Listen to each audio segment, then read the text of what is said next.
Hello everyone. So in the last part we have seen the concept of elasticity of demand and അതിൽ ഒരുപാട് type of elasticity ഉണ്ടെന്ന് പറഞ്ഞു of which we will be discussing four of them.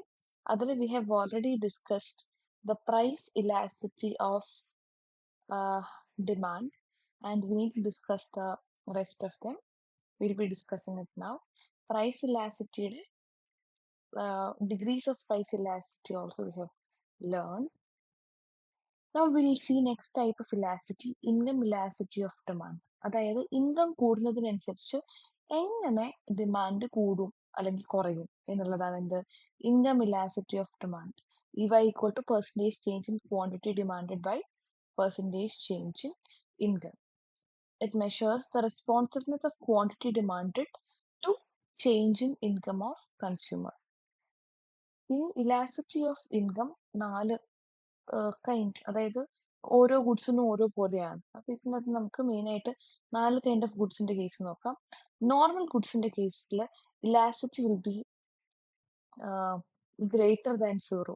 അതായത് ഈ normal ഗുഡ്സിന്റെ കേസിൽ usually നമുക്ക് income കൂടുന്ന സമയത്ത് എന്താണ് ഡിമാൻഡ് പോസിറ്റീവ് ആയിരിക്കും.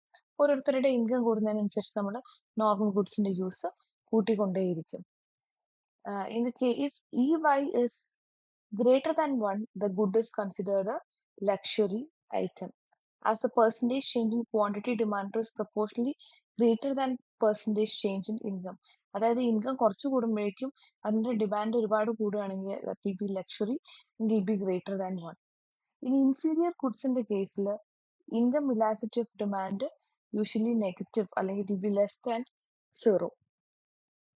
ഇത് പറഞ്ഞാൽ കൺസ്യൂമറിന്റെ ഇൻകം കൂടുന്നത് as the income of the consumer increases the quantity demanded four goods decreases.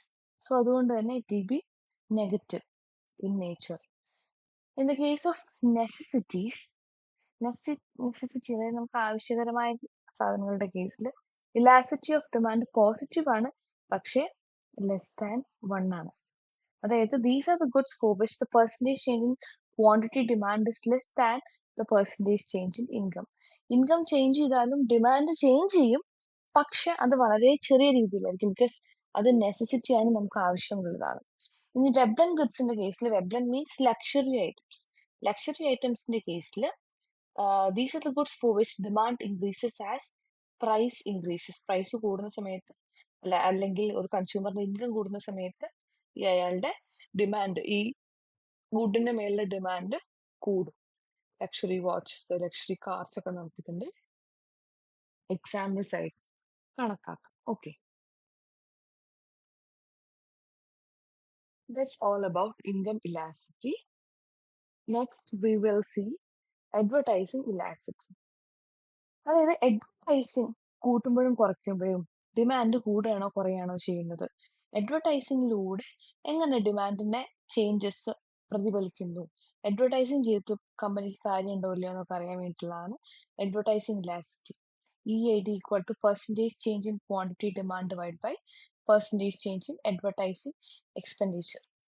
If EAD is greater than 0, അതായത് advertising elasticity greater than zero എന്ന് പറഞ്ഞാൽ നമുക്കത് ഇലാസ്റ്റിക് ആണെന്ന് മനസ്സിലാക്കാം. അതായത് പ്രോപ്പർ അഡ്വർടൈസിങ് എക്സ്പെൻസ് ഉണ്ടാകുന്ന സമയത്ത് ഡിമാൻഡ് കൂടും. EAD ലെസ് ദാൻ സീറോ ആണെങ്കിൽ ദാറ്റ് ഇസ് ഇൻഇലാസ്റ്റിക്. അഡ്വർടൈസിങ് കൂടുന്ന സമയത്ത് ഡിമാൻഡ് അത്രത്തോളം കൂടില്ല, ചെറിയ രീതിയിൽ മാത്രമേ കൂടുകയുള്ളൂ. This is the interpretation. EAD greater than zero പറഞ്ഞാൽ എന്താ, ലെസ് ദാൻ സീറോ പറഞ്ഞാൽ എന്താ. So in short, it measures advertising elasticity measures the responsiveness of quantity demanded to changes in advertising expenditure.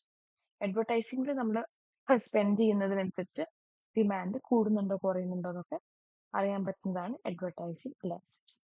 And the last one is cross elasticity of demand. It measures how the quantity demanded of one good responds to a change in price of another good. അതായത് ഒരു ഗുഡിന്റെ price കൂടി കഴിഞ്ഞാൽ അടുത്ത ഗുഡിന്റെ quantity ഡിമാൻഡിനെ അത് effect ചെയ്യോ ഇല്ലയോ എന്നുള്ളതാണ് cross elasticity of demand. ഈ cross equal elasticity equal to change in quantity demand of good A divided by change in price of good B. അതായത് രണ്ട് ടൈപ്പാണ് നമുക്കുള്ളത്. രണ്ട് ടൈപ്പ് ഓഫ് ഗുഡ്സ് ഇവിടെ ഉണ്ടാവും, എയും ബിയും. ഒന്നിന്റെ പ്രൈസ് കൂടിയ അടുത്തതിന്റെ ഡിമാൻഡിനെ എങ്ങനെ എഫക്ട് ചെയ്യുന്നുള്ളത്. And in the case of substitute goods നമുക്ക് പോസിറ്റീവ് ക്രോസ് ഇലാസ്റ്റിറ്റി, സബ്സ്റ്റിറ്റ്യൂട്ട് എന്ന് പറഞ്ഞാൽ ടീ ആൻഡ് കോഫി ഒക്കെ എക്സാമ്പിൾ ആയിട്ട് വരും. സബ്സ്റ്റിറ്റ്യൂട്ട് ഗുഡ്സിന്റെ കേസ് സപ്പോസ് ടീയുടെ പ്രൈസ് ഇൻക്രീസ് ചെയ്താൽ കോഫിയുടെ ഡിമാൻഡ് അവിടെ കൂടും. ടീന്റെ പ്രൈസ് സ്വിച്ച് ഇൻക്രീസ് ചെയ്ത് കഴിഞ്ഞാൽ ആൾക്കാർ ടീയിൽ നിന്ന് കോഫിയിലേക്ക് മാറാൻ പറ്റുന്ന ആൾക്കാർ. അപ്പൊ എന്താകും, ആ ടീന്റെ പ്രൈസ് കൂടി കഴിയുമ്പോൾ കോഫിയുടെ ഡിമാൻഡ് അവിടെ കൂടും. അപ്പൊ സബ്സ്റ്റിറ്റ്യൂട്ടിന്റെ കേസിൽ പോസിറ്റീവ് ക്രോസ് ഇലാസ്റ്റിറ്റി ആണ് ഉള്ളത്. In the case of complementary goods, complementary പറഞ്ഞാൽ നമ്മൾ ഒരുമിച്ച് എടുക്കുന്ന goods, shoes and socks. For example, suppose ഷൂവിന്റെ പ്രൈസ് കൂടി കഴിഞ്ഞാൽ അവിടെ സോക്സിന്റെ ഡിമാൻഡ് കൂടുകയാണോ ചെയ്യുക? അല്ല, ഡിമാൻഡ് കുറയാണ് ചെയ്യുക. കാരണം ഇത് യൂഷ്വലി നമ്മൾ ഒരുമിച്ച് എടുക്കുന്ന കാര്യമാണ്. എക്സെപ്ഷൻസ് ഉണ്ടാവും, എന്നാലും ഒരുമിച്ച് എടുക്കുന്ന കാര്യമായതുകൊണ്ട് തന്നെ ഒന്നിന്റെ പ്രൈസ് കൂടി അടുത്തതിന്റെ ഡിമാൻഡ് കൂടില്ല, പക്ഷെ കുറയും.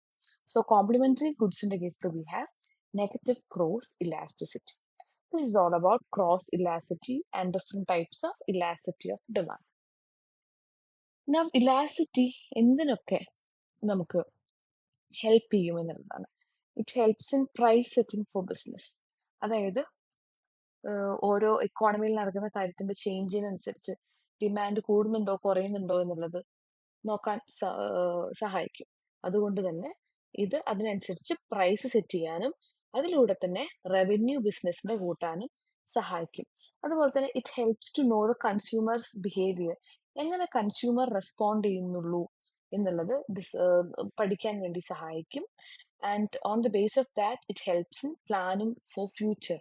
എന്തൊക്കെ സാധനങ്ങൾ കൂടുതലായിട്ട് നമ്മൾ പ്രൊഡ്യൂസ് ചെയ്യണം അല്ലെങ്കിൽ വാങ്ങണം, ഏതൊക്കെ റിസോഴ്സസ് നമ്മൾ എവിടെയൊക്കെ അലോക്കേറ്റ് ചെയ്യണം, അതായത് ഇപ്പൊ ഡിമാൻഡ് കൂടുന്നെങ്കിൽ നമ്മൾ ചില കാര്യങ്ങൾ പ്രൊഡ്യൂസ് ചെയ്യുന്നത് കൂട്ടണം. ആ കാര്യങ്ങളൊക്കെ അനലൈസ് ചെയ്യാൻ വേണ്ടി സഹായിക്കും. Also it helps to analyse the market structure, എന്താണ് ഇപ്പൊ മാർക്കറ്റിൽ നടക്കുന്നത്, മാർക്കറ്റിന്റെ സ്ട്രക്ചറും കോമ്പറ്റീഷനും ഒക്കെ മെച്ചർ ചെയ്യാൻ സഹായിക്കും. ഗവൺമെന്റ് ടാക്സേഷൻ ആൻഡ് റെഗുലേഷൻ, അതായത് ഗവൺമെന്റ്സിനെ ഇത് ഹെൽപ്പ് ചെയ്യും. എന്തിന്? ടാക്സ് ഫിക്സ് ചെയ്യാനും പുതിയ റൂൾസ് ഫോർമുലേറ്റ് ചെയ്യാനും ഒക്കെ ഈ elasticity of demand helping. So in this part we have seen income, advertising and cross elasticity, and also uses or importance of elasticity of demand.